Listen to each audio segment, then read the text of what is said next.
Okay, welcome everybody. This is our Zoom meeting, virtual meeting on virtual lesson. And my name is Tom Pompei. I'm a licensed three-star instructor with Parelli Natural Horsemanship. And we're super excited to have so many people on board watching this and learning. And today's topic, I said before, is trailer loading. And more specifically, how do you convince your horse that the trailer is not a trap? Who's seen Star Wars? I love that little I don't know what general it is, and he just suddenly realized it's a trap. And I always think that's what horses have to be thinking. So quick commercial. Next Zoom meeting that we'll have will be hosted by none other than the Parelli organization. And so that's a Savvy Club benefit. So if you're in the Savvy Club, you can join our next one, which is Thursday, July 16th. And that's hosted by Parelli and Parelli Central. So there'll be a lot more people on. And that one is on trail riding, and that's a question and answer with me. So that's kind of my biggest passion, is how to apply these Parelli principles out on the trail. So looking very much forward to that. I do believe that's 7 o'clock, and that's Thursday, July 16th, and I'll send some emails out about that as well, so you can chime in on that. Lots going on here. The weather here has been fantastic, and I know all my Florida friends, I can see you, I've been watching your weather, and it's been really rainy and really hot. And so come on up to Ohio. It's nice up here. We have a few openings in our Liberty Clinic, a Liberty Focus Clinic, in 2 weekends here at H&P. We just finished an online focus clinic, and that went really, really well as well. And we also have a level 1 Get Started with Parelli Clinic. And here's where I need your help. That's July 11, 12. And every person that has come to that has had some higher level student kind of give them a little push or almost sponsor them in. So I want to enlist the help of all of you. Do you know someone, I'm sure you do, that could really benefit from this and is hungry to find a different way to do things? Well, bring them on in, make it happen. It's July 11, 12.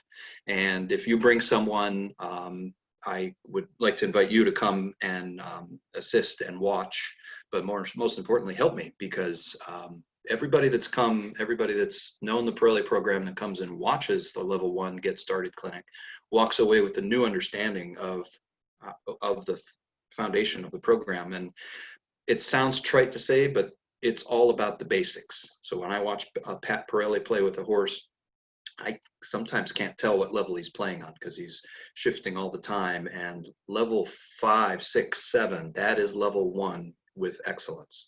So I learned a lot when I became an instructor, because I needed to go back and learn how to teach level 1 with excellence. And my horsemanship improved from going back. So I'd like to invite you all to be part of that too. So contact me or the website, tompompei.com. That has all the information there. And what else is going on? There's a focus on freestyle clinic in August. Coming up July 18, 19, that's on the other screen. There's a clinic in Northeast Ohio. That's a ride by the seat of your pants one at Spencer Lake Farm. Good friends up there. Super looking forward to that too. And there's more in the fall. There's Horsenality, Prepare for the Trail. We're talking about rescheduling the big South Fork Trail Week. And there's an Advancing Levels workshop at the end of the season in November. And that's a weekend where you just come play with your horse. We'll get the video cameras out and have a good time with that. So lots happening. All right, old business. Any questions from the last webinar that I can hardly remember because it was 3 or 4 weeks ago? Anybody have any old business to bring up? Feel like a business meeting. All right, cool. Time for the new business. Fantastic. All right, so trailering. So I want to ask you how we convince your horse that it's not a trap. Who's seen a horse not want to get in the trailer, or when they get in the trailer needing to get out, or when you get someplace, maybe your horse went in okay, but when you get someplace and you go to open the door, they're like all frizzy and sweaty and they just want out of there because they've been trapped? Who's seen that? Yeah, I should have said who hasn't seen that, because everybody's seen that. It's kind of like that almost a cartoon. And I kind of put a joke cartoon up on Facebook, but it just cracked me up because it's like, that's the truth. Horses are preyed upon animals, and that's really important. And I know you've heard that 1,000 times before, but my mentor, Pat Parelli, says, Horses are claustrophobic, panicaholics in various degrees. But the thing to focus on is any prey animal's worst nightmare is to get trapped in a location where they can't flee, and it's just ingrained in their nature. And I don't care how well trained they are, how many times they've trailered, every time they get into that scenario, their base response is, oh, I'm trapped. And it's what happens next. How do they deal with that? The Parelli program is excellent. I get so many calls from people, non-Parelli people, non-natural horsemanship people, that can't load their horse in the trailer. And they said, well, I heard this, these Parelli horses, they can do that. So can you come fix my horse? And I say, absolutely, yes. I will show you how to fix your horse. And so what happens is I show them, and the horse all of a sudden gets transformed with the trailer, and they go, wow, that's great, thanks. Or they say, wow, that was great. How did that work? Now, why is my horse so relaxed now? What happened? How can I follow up? So a lot of ways that horse trailering is an inroad for people to learn really more about great horsemanship. Did you know that Pat Parelli developed the 7 games by reverse engineering trailer loading? As a young man, he used to go to shows in California where he grew up and wait in the parking lot and watch and wait, and there'd always be a whole bunch of horses that wouldn't get in the trailer after these shows, and he'd go up and say, for, I think, if I'm quoting him right, he said, for $100, I'll load your trailer, I'll load your horse for you. And this was back when $100 was quite a lot. It's probably $400 today. And he developed those games because the horse needs to know the friendly game, that there is no, it's the absence of pressure. The second thing is the porcupine game. They need to be able to yield to a touch, to steady pressure, like on the halter. Then they need to be able to drive forward with the suggestion of pressure when you're dealing with a trailer. And then they need to go backwards and forwards, like in and out of the trailer. That's the yo-yo game. And then the circle game, they need to maintain gait, maintain direction as they're going in, and make sure that they're able to continue on. Sort of sideways game, they have to be able to move right and left, or they're going to flatten you over and not yield to those sideways pressures. Squeeze game, it's clear, that's the ultimate squeeze game. There's pressures. You can look at this box of screen that I'm on, and it's like the opening of a trailer. There's pressure on either side, there's pressure underneath, and there's pressure from above. So it's the ultimate squeeze game. And so for this reason, horses that know the 7 games, they get pretty good at this and pretty understanding. And yet we still have some horses that somehow learn that it's a trap. And I think the bottom line is we have to think carefully. We need to not act like a predator. We need to act like a partner. We need to think like a horse. These are our responsibilities. And before we think like a human, and that's probably the big one. And then the third one that comes to my mind right away with trail loading is direct line thinking is the #1 relationship killer between horses and humans. So direct line is, you better go get in that horse, get in that trailer. And I've seen some pretty direct line attitudes about trail loading. And then sometimes as humans, having an independent seat means also being able to be emotionally fit in a situation.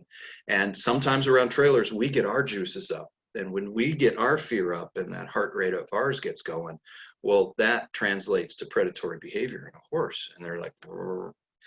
So a lot of this can be helped with having a really good plan. So I'm going to make a huge assumption here.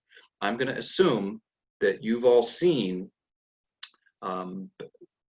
through the Parelli program, sending horses into the trailer and then going in and coming out and going in and coming out. Maybe they go in and even turn and face and go in and out lots of times.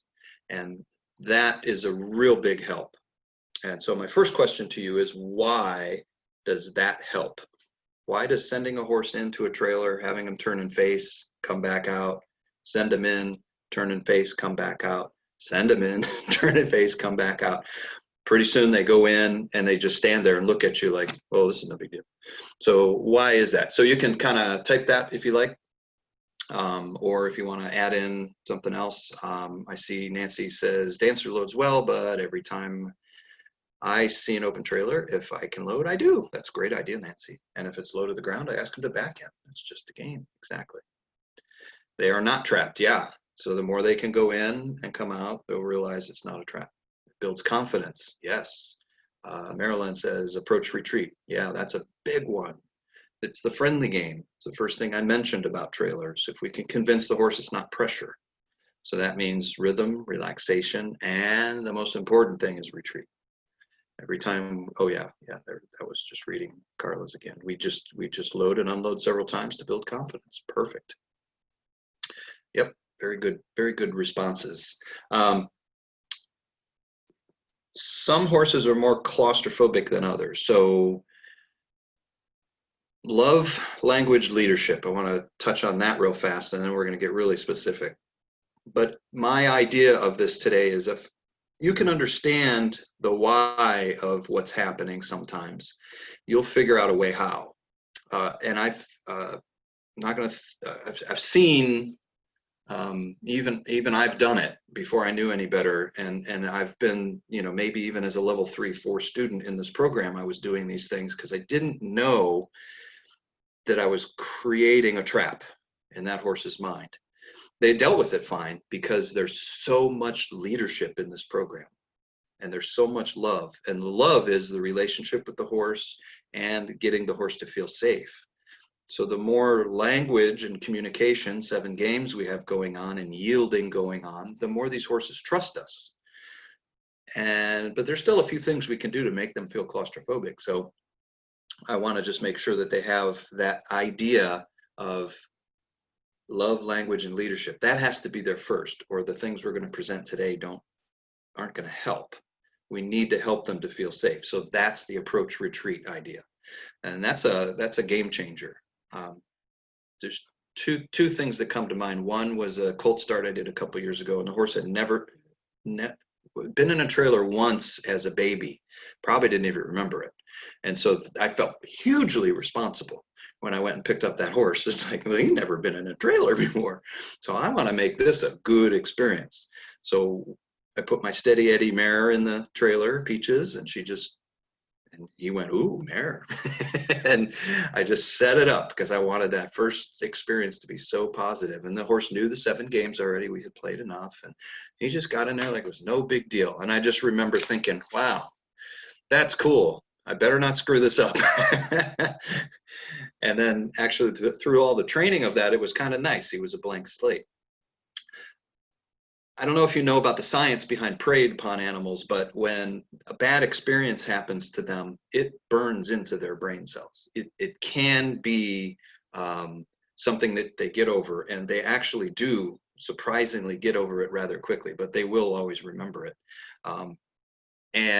But you can replace those memories with positive memories, and then that new positive track gets stronger and stronger. So if you haven't read the book yet, Evidence-Based Horsemanship, it's really good because it talks about that very thing. But sometimes we humans, we hold on to those bad experiences and keep that in our head, and that can be real negative too. I've met some humans that had bad experiences around trailers that it permeates the horsemanship. And if they can get it more in control of that and understand what's happening, then they can just remember that that's a thing of the past and try really hard not to make that kind of tightness and tension part of it.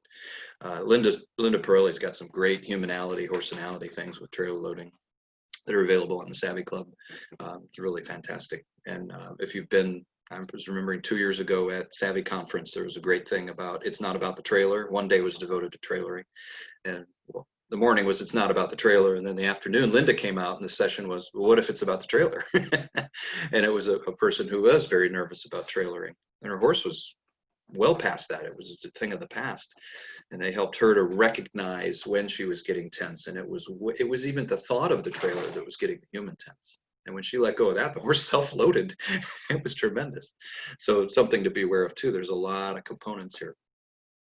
So it's a prey animal's worst nightmare to be trapped. And so love language and leadership can convince them trust us and understand that, but it's our job to think like a horse and understand and read the horse carefully to understand, well, he's really not okay, or there's a threshold there that we need to do more approach retreat. So with that in mind, I'm going to move us over to a video example, and we recorded this today with some of our horses, and we have a project horse here that's a member of the Claustrophobic Association Anonymous of Horses, and he's got a lot of phobia about tight spaces because he's associated saddling with pain, and it's just something that's he's really overcoming, and it's actually going really, really well. But he's a really good example of a horse that feels claustrophobic. Even though he's been through the program a million times and he's got all these things, and I can certainly ask him to, you know, experience the love, the language, the leadership and all that, but he's still, I can see it in him. He's still got that little bit of 2%, maybe 5%, and you'll see it on the video of, yeah, Tom, I think it's a trap. And so it's neat to see what we're doing with him to help him with that. And it doesn't take much, but it sure does help. So you ready for this? Let's do it. All right, I need to press a few buttons over here. First, let's see if I press the right button and make this spotlight video. So if you're on your device over there, if you're looking at a bunch of boxes right now, you're on gallery view. And gallery view makes the main video that I'm about to show really small. So it's better if you can go to speaker view, and then that'll show your whole screen on this video I'm about to play. Here's a quick poster from the July 18th, 19th clinic over in Spencer, Ohio. I believe they're sold out, but you'll have to check that. That's on the website. So I'm coming over here, and what I want to show you is the first video, and we'll just kind of put it on. And I'm going to let it play just a little bit. And I want to ask you, what do you see? This is our horse Styx.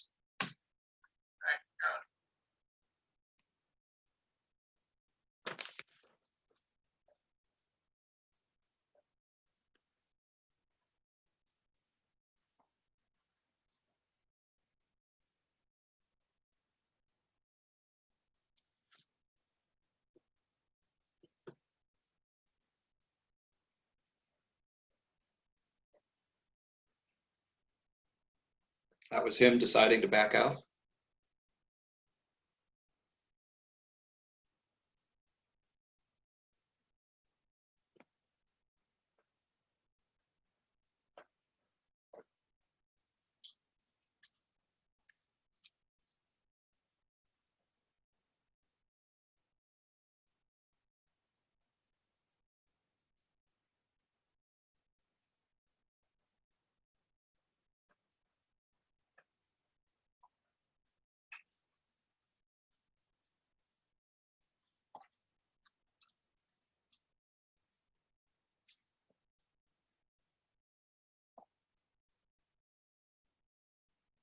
So each of the times he's made the decision to back out. That's not me asking him to back out. I'm doing my best old-timer cowboy imitation here, by the way.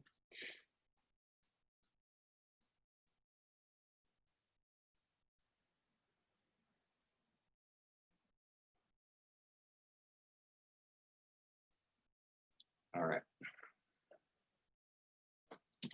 Okay, so what did you see there? You can type it, or if you raise your hand, I don't know if I can call on you or not, but there's nothing in the manger, no. There was another horse right on the outside of the trailer. Very relaxed horse, yes. You guys got good observations. Relaxation and curiosity, good. Friend the game, you betcha. Hesitation going on, but good things happened in the trailer. Did that horse have food? No, there's no food in there. He was looking everywhere except where you were pointing at another horse in the trailer and then outside, but he was also relaxed and came along. Yep. You see confident leadership, thank you. Every trip he got in, more and more confident. He decided to back out, but you let him, absolutely. Good, you guys have great observations. So I want you to see that's the game of approach retreat. So he decided to back out, and that's a sign that he's not 100% okay. So what I waited for was a little bit of relaxation out of him. And if he can stand there, and I got a little rule, there are no rules, by the way, but it's just a little rule that I try to wait 30 seconds standing there with the horse calmly in position before I think about tying or closing any dividers or anything like that. And there's something funny about that 30 seconds.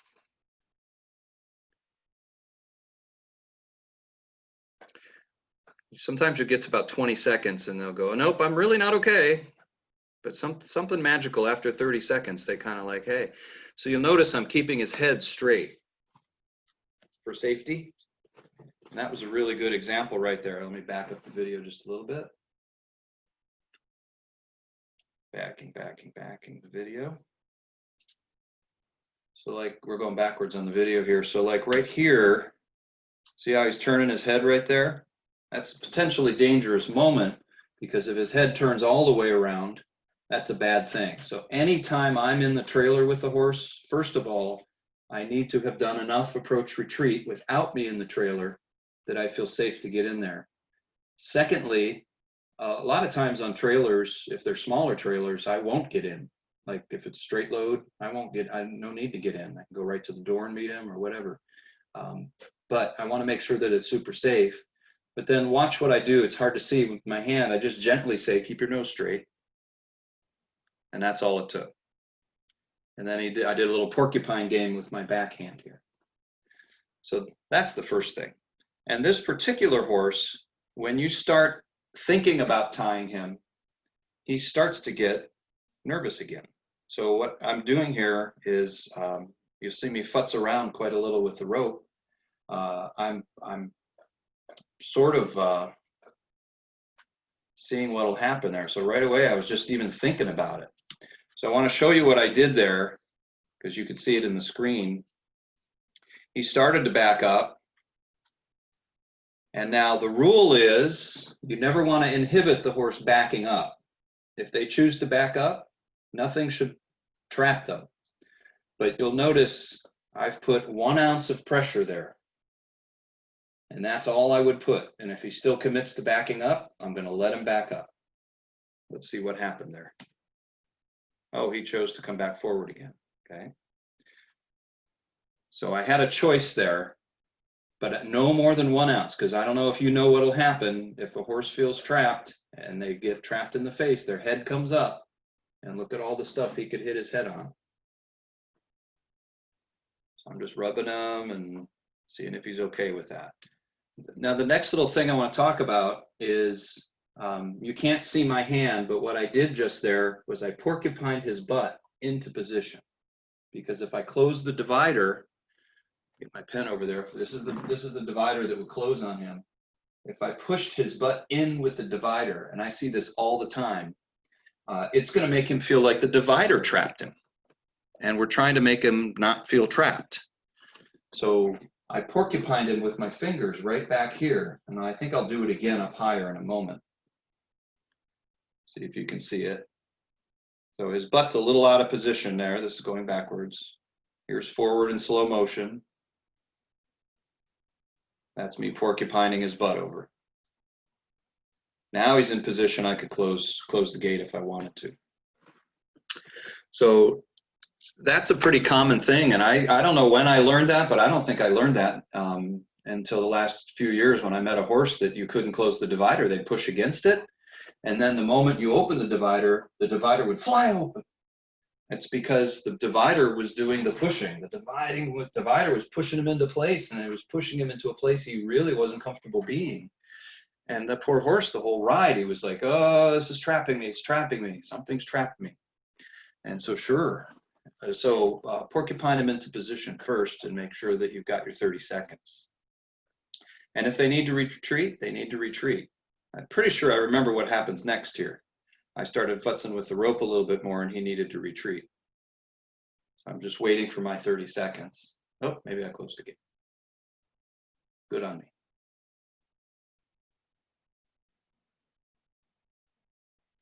All right.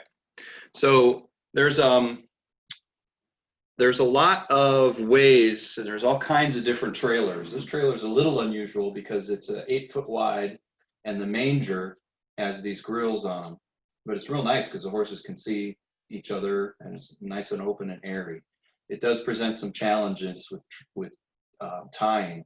If you have a 7 foot wide trailer, your wall is probably right here on this hinge, and this spot right here is a great spot to put the rope over and then tie into the next stall. And this is a very savvy way to do this because then you don't have to get into the window. You can do this yourself. The important thing to remember is, I don't know if you can see it. Let me move the camera a little. There it is right there. Move the camera. Right there. You don't want that rope, when you're putting a rope through a loop like that, you don't want it to get trapped. You want it to be smooth to go through there and then tie it on this side. That way, when you go to untie and undo it, nothing will be trapping that horse's head. So let me show you a picture here. Oops, escape that, push that button there.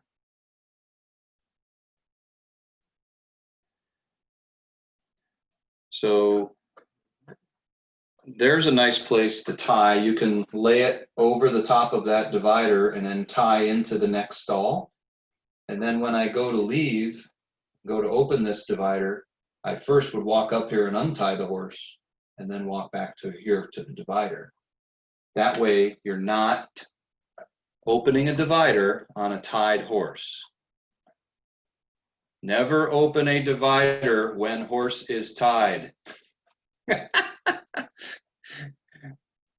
Let me say that again. Never open a divider when the horse is tied. They will, now some horses would be okay with that, but you just never know. If they're having a bad day or something like that, you open the divider, they try to escape, they're tied fast, that can be a huge blow up. Now it would be different in a stock trailer. I'll talk about that in a moment. But have I mentioned never tie a horse, never open a divider on a tied horse. That's bad deal. It can be a very bad deal. Nothing blocking the retreat. Oh, the rubber band game. So the other thing that happens with horses that are just a little unsure about the trailer is it starts to look a bit like a rubber band. So they'll go in and out and in and out and in and out, and you might send them in and they'll get as far as they can get, and Styx's rubber band, by the way, is right here. He's pressing his body up against this rubber band, imaginary rubber band. That's why he needs to retreat from it. So it looks like there's like a rubber band there.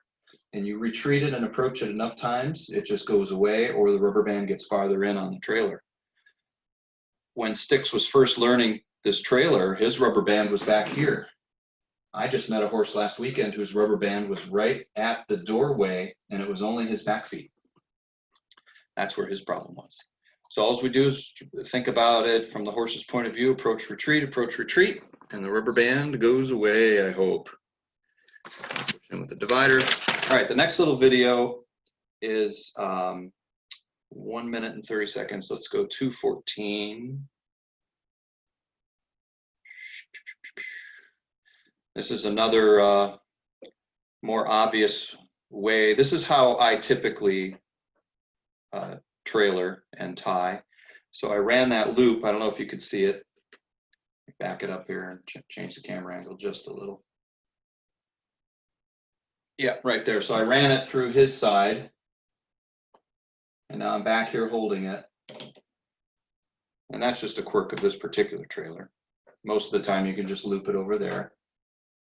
And now watch here, watch what I can do now. If he turns his head and tries to turn around, I can just keep his head straight with that rope without pulling it, without making him feel claustrophobic, maybe 1 ounce.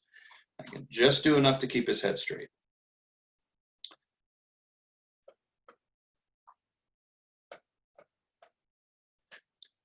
And then what we do in this trailer is, I'm just going to pause that because I did this just for the video. We tie it over here as I come around. It just makes it easier.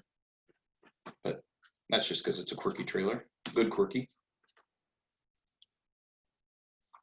So notice he's untied. I go right up to his head, because again, in case he has a bad moment, if he turns his head, he could turn his whole body.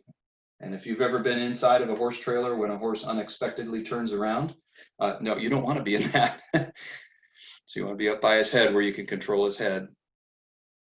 And I want you to watch me back him out, because there's the next little quirky thing that can happen to have a horse feel trapped is right here. So when I undo the line all the way, this is another spot where I like to rub him and say, hey, dude, we're a partnership here. Don't just go rocketing out. Please don't poop. Don't just rock it out, and let's come out as partners. Now I want you to watch my hand on his halter. Do you see how I'm guiding his head? And you'll see it a little bit more in a second. Let me get that out of the way. So I'm guiding his head back. And then you also put a little pressure here to turn his nose this way so he would center on the ramp. There's a little bit of a no man's land right down there, that if the horse steps off crooked, they can hurt their leg in that spot between the door and the corner of the ramp. So with ramps, it's always a good idea to go ahead and yo-yo your horse all the way out, just so they get in the habit of just keep backing straight on the ramp all the way. It's a really good habit to be in. And in case there's ever a troubling moment where they go side to side, that hopefully they'll have that thought of straightening. But did you notice I used the porcupine game? I'm going to run that back a bit. And I'm using an awful lot of porcupine game here in this big trailer. The porcupine game talks to the horse's thinking center. The driving game is the reaction center. So especially this particular horse who has a little bit of a confidence issue. I mean, it's pretty minor, but I want to use as much porcupine as I can. And then if you're not satisfied that the horse is relaxed when you take him off the trailer, why, by golly, put him back on. I think Miss Carla said that. She said, well, I make it a habit of whenever I take my horse off, I go ahead and just put her back on again. That's great. Good job. Very good idea. All right. So those are some things to really keep in mind. Don't let the divider pin him in. Approach retreat. And very, very important, very, very, very, very, very important. Never open a divider when the horse is tied. This is critical. This could be bad. Yeah, I've seen it. A couple of people experienced it recently. They told me about it. I'm like, oh, here's what a friend did recently. They were with their husband, and their husband didn't know that little bit of information. The husband went ahead and opened up the divider. Horse was tied. Horse panicked. Luckily, it ended well, but it sure could have ended badly. It was still a big kerfluffle, and there was some injury, but it wasn't serious. Thank goodness. Questions, Tom, in chat. Yeah, a couple questions. Yep. Nancy asked, what do you think about not tying your horse? Good.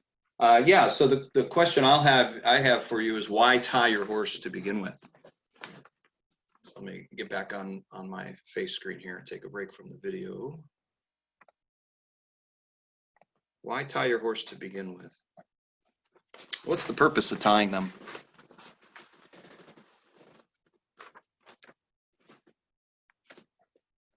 I had a horse, I think a lot of it depends on the horse.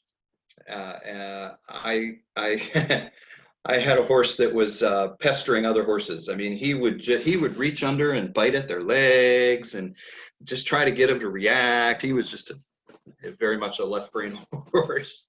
It was Spark, and I always have to tie him if there was another horse in the trailer, because he wouldn't let up. Some horses, if I'm worried about them balancing, it keeps them balanced in there. If a horse is a little bit fractious or not, if it's just not perfect in the trailer all the time, and they're thinking about spinning their head around and escaping, it helps them to keep forward. It keeps their nose forward, somebody just mentioned. But Dot always tries to turn her head, and we're working on that. Her old trailer was open, so she tries just to exit, so that can help. Yeah, I saw a horse succeed stuck getting under divider also. So that, and the divider or not divider is another good question too. There's all kinds of ways that trailer manufacturers do this, and all kinds of reasons for dividers, no dividers, stock trailer, open stock trailer. I try to prepare all of our horses for any eventuality, because who knows what's going to happen. I could be stuck somewhere and needing rescue, and the only person that comes has a stock trailer with no dividers. Fine, no problem. My horses stand tied, they can do that just fine. I have seen lots of people just take all the dividers out. I've done it too. I did it on a trip out west. I took the divider out, big open stock area, and the whole trip out west, 3 days in the trailer, 3 full days. It just looked like a giant stall. He did wonderfully. He balanced himself just great. I've seen a lot of people also leave their horses loose, and almost always the horse ends up facing backwards because they like to balance that way. Slight diagonal and facing backwards if they have a choice. Blocker tie ring is good. The little things like the breakaways and the tie ring, the problem would have occurred before that. Those things can help reduce a problem if there is a problem. But have I mentioned, don't open a divider with the horse tied. That takes care of it. That's the most important thing, because if you do and they panic, you've created a claustrophobic situation. Now you're just trying to manage a claustrophobic situation. So the problem is way before that. I do like those blocker tie rings. They're fantastic. And if you don't know what it is, look them up. It allows drift, a panicking horse drift, and they'll panic less and learn to yield forward. That's not a good setting inside a horse trailer. So that's not a good idea. Don't open the divider while they're tied. My friend Lynn last weekend showed me, it looked like one of these Fitbit things, and it was a ring and it had grooves in it, and it would go zzz and then pop. And again, better than nothing in a panic, but don't open the divider when the horse is tied, because there was panic already, and now you're just trying to manage that. So yeah, those things are okay, but better not to have that happen. Just try not to get a bad experience in the trailer. And if you do, then just go, whoops, and then just approach, retreat. It's fixable. I guarantee it's fixable. The other thing is bungees. In fact, on my notes here, it says devices, breakaways, and bungees. Oh my. I'm not, I would strongly advise against bungee cords, because what happens on a bungee is it pulls, it stretches, right? And then the horse decides to yield to it. There's no release.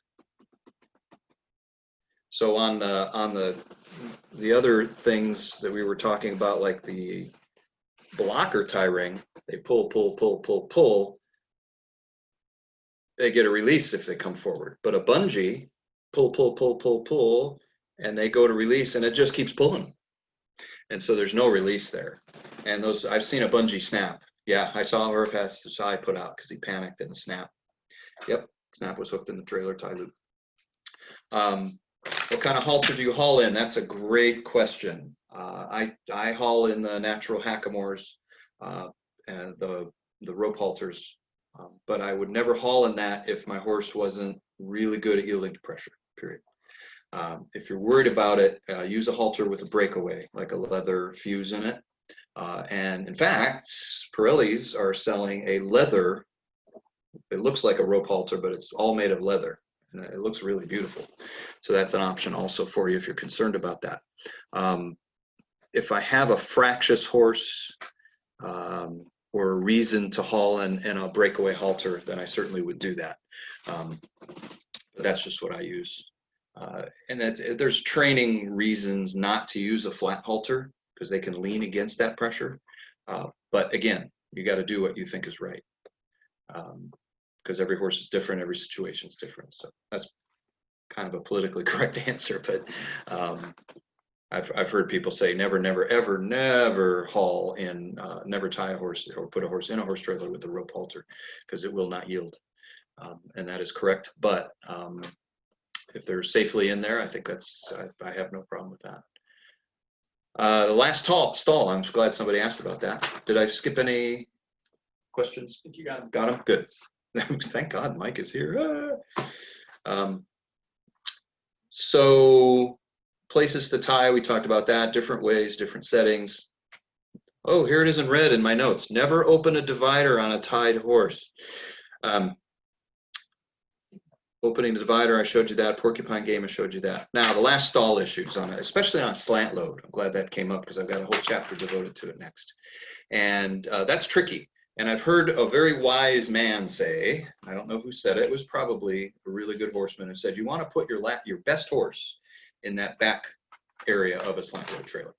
It's that little curve that, and if you've ever seen a horse the very first time try to negotiate that, they back in, they hit the wall and go, it's a trap, instead of coming around it. So we have to train them to do that. So that's tricky in the horse world, being a horse. So I want to show you, go ahead and put this back on. Where is the iPhone? More, make that the spotlight video. There it is. Oh, cool, it's on. So I want to show you the nice place to tie, section, last stall, bad deal. Here's the bad deal on that last stall. So can everybody see the arrows? So right there, the red arrow points to that little area right there. So if the doorway was opened all the way and the horse backs out, panics a little bit, they can get their leg dropped right down into that spot and do some damage. It would be this, it would actually be this leg over here, not the one the arrow is pointing to. But if the horse doesn't turn and hit that ramp straight, that's a potential. So if you have a buddy, another human buddy, not your horse buddy, it's nice to enlist their help with this. So buddy hold the door is Lightfoot video 1. Lightfoot video 1. So take a look at this.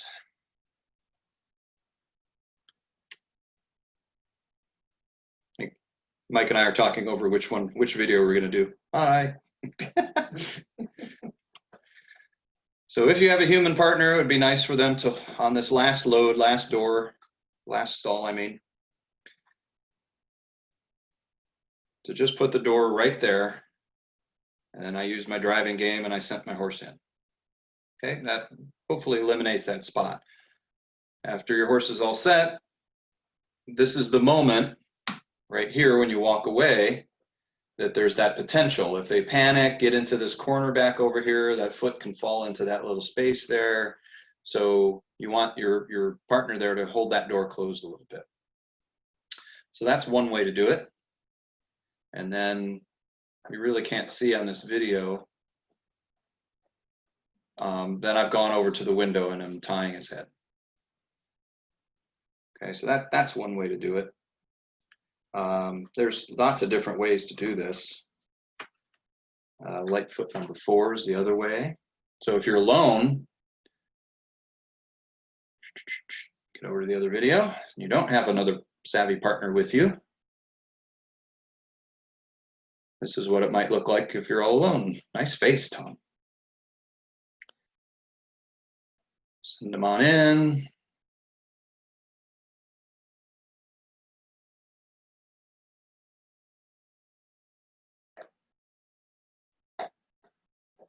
And then before I tie his head, I'm going to just go ahead and close that for safety.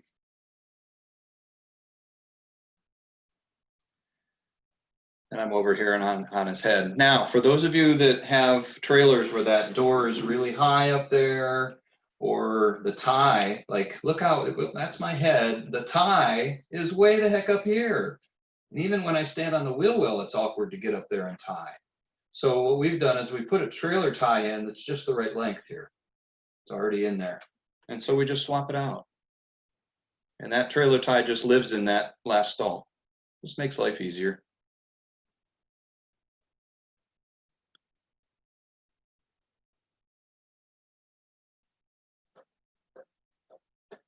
Ooh, Savvy Tom, did you see how I pulled that rope out so it didn't flick him? I didn't even know I did that.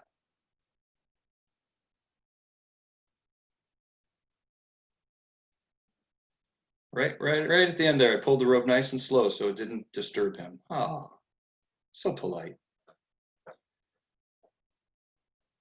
Mary Ann asked how long the trailer tie should be. The trailer tie should be long enough the horse can blow their nose and clear their airway. But it shouldn't be so short that they can't reach their butt to the back of the trailer and feel trapped. I've made that mistake where I tied too short, and then the horse, if they backed up, felt a pull in the front. So they backed up, felt pull, moved forward, backed up, felt a pull, moved forward the whole trip, and it wasn't a very good deal for that horse. This last little bit here, I don't know if you noticed, I went ahead and put the lead line around that back butt bar there, just so I could get to it quickly if I had a need for it. And it's just wrapped loose there, so he can't step into it. Great question, Marianne. Thank you. You were asked to repeat what the porcupine game talks to versus the driving game. Yes, the porcupine game talks to the thinking center of the horse's brain. The driving game talks to the reaction center of the horse. So if you can reach your horse, really good horsemen will use the porcupine game. If you are farther than an arm's length away, really good horsemen then will use the driving game. There's another way to load here on this last one. And this is Lightfoot number 3. So this is kind of a fun way to do it. I've got a 22-foot line here, and the way you can do this is you can, I went ahead and sent him in and then arranged this. Actually, I walked in with him and then arranged it. But what you can do is have this prearranged, and you'll see what I'm talking about in a second. I know what I said just didn't make a lot of sense. So while I'm up there, I put it through the line, but I could have easily put it through the line while Lightfoot was still outside of the trailer and sent him in holding the end of this 22. So I wouldn't even have to get up in there. So I could have sent him in like that. And then I would have managed his head. I never would pull him in, but I would just manage his head so it's straight.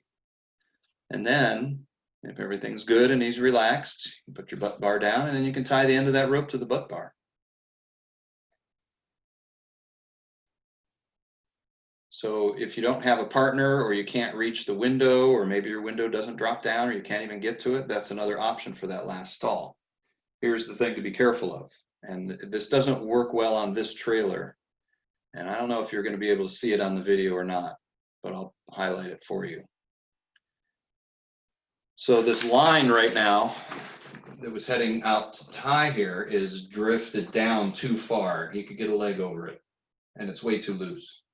So in order to make this trailer work with this idea, we'd have to put some kind of loop in right here so that that rope could come right across back here and not drift down like that. There's too much line. But we never bother with doing it this way because we can reach that door with that trailer tie, that window there. But if you were to do it this way, you need another little loop here installed somehow, maybe even just a rope or a string ring or something to stop that line from being down like that. That's the little trick there.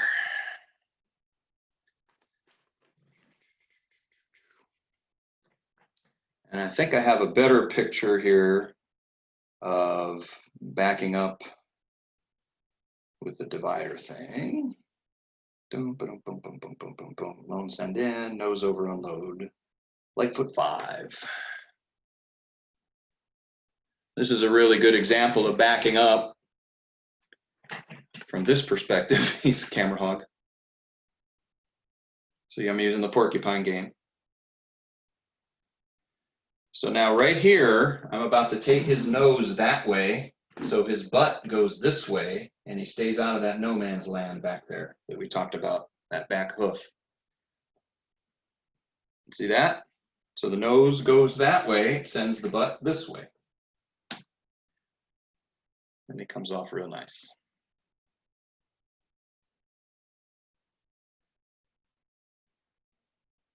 And I think just for fun, I just did it again. I don't know why, because I was in a mood. So that's a whole lot of information. There's one more bit before I turn off that video, actually. And one more little bit I want to show you. We're almost out of time, but this is pretty important. Never open a divider when the horse is tied. Got it?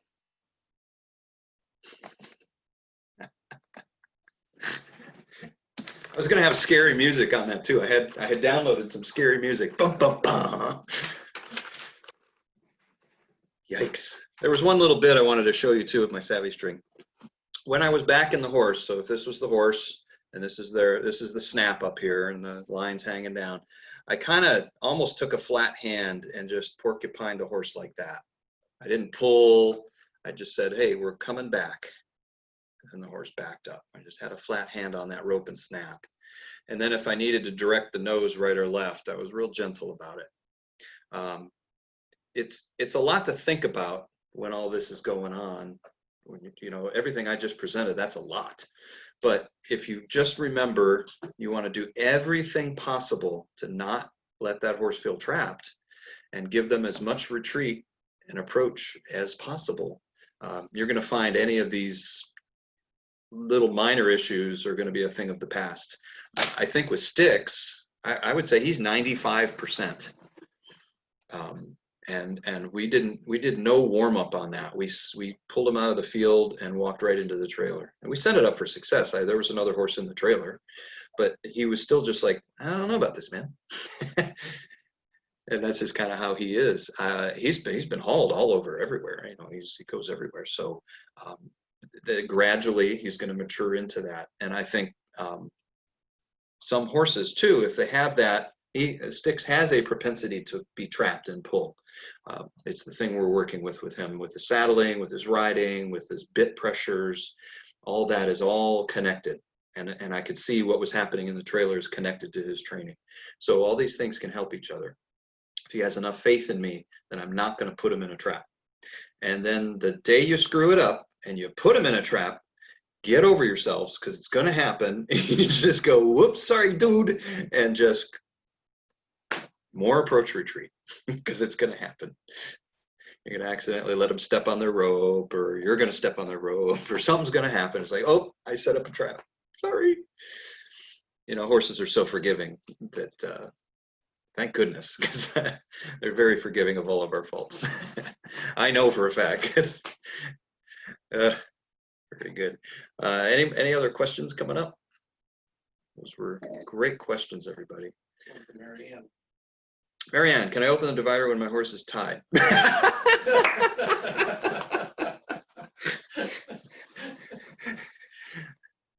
No.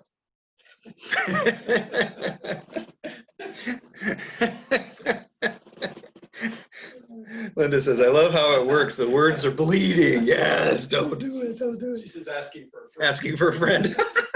That's terrific. That is terrific. Well, really, the most important thing here is love language and leadership, the foundation, all that. And I suspect some of you expected me to present that today. And that's really important. All those things have to be done.